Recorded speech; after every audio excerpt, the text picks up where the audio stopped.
Приветствую всех на канале Творческий сундучок, с вами Татьяна. Для новой работы мне понадобятся тканюшки в розовой палитре. Ткань с рисунком, с таким стилизованным цветочным принтом, а также темно-синяя ткань и, конечно, основа. Основа из ненужных, не новых тканей. Шить я буду крейзи-блоки.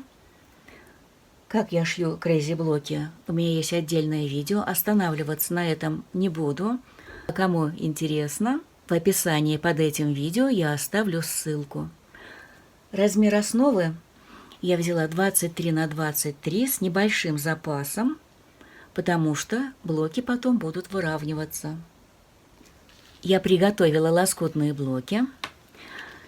Я очень люблю Crazy Quilt и считаю, что это очень интересный способ использования мелких лоскутов. Здесь не надо прибегать к точным расчетам, полная импровизация, и тем мне этот способ и привлекателен.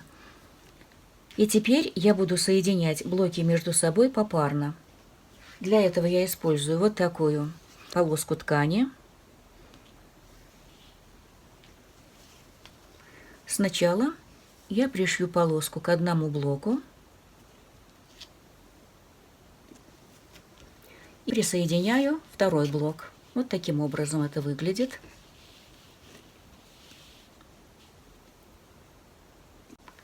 И дальше следующие два блока накладываю лицом к лицу на предыдущие и точно так же пристрачиваю к полоске.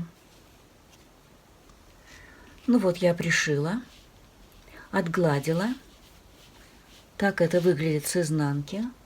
И вы видите, что срезы у нас на пришивной полоске, они смыкаются. И теперь я пришиваю еще одну полоску.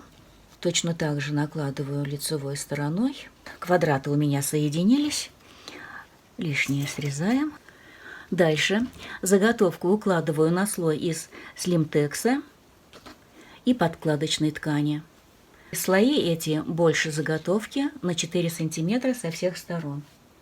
И теперь я все слои скалываю. И после того, как я все скалю, все это под машинку, я сделала стежку по линиям шва. Так выглядит с изнанки.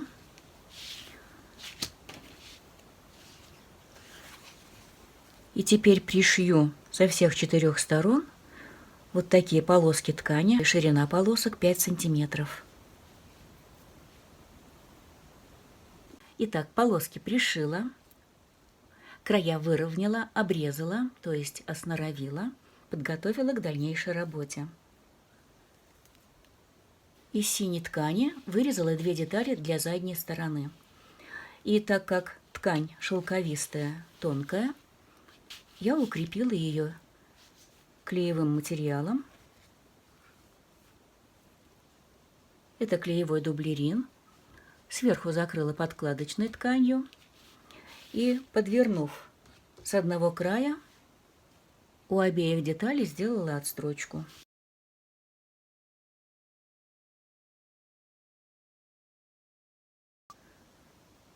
Ну а дальше укладываю эти детали лицом к лицу с основной деталью. Сначала большую деталь,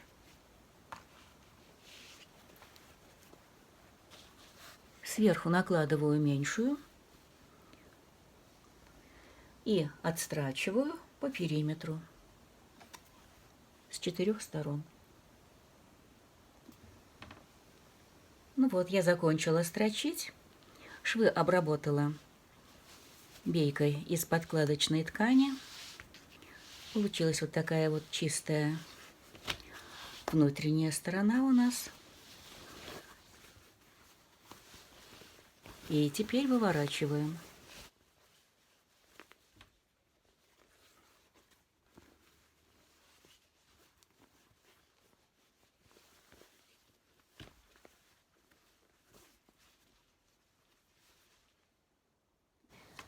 Ну вот, все, я вывернула.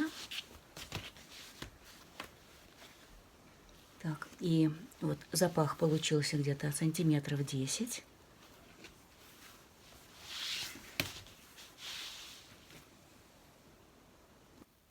И вот, вдогонку к лоскутному одеялу получилась такая подушка.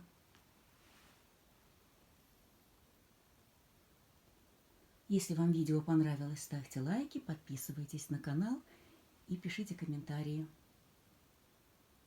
Я с вами на этом прощаюсь. До скорой встречи.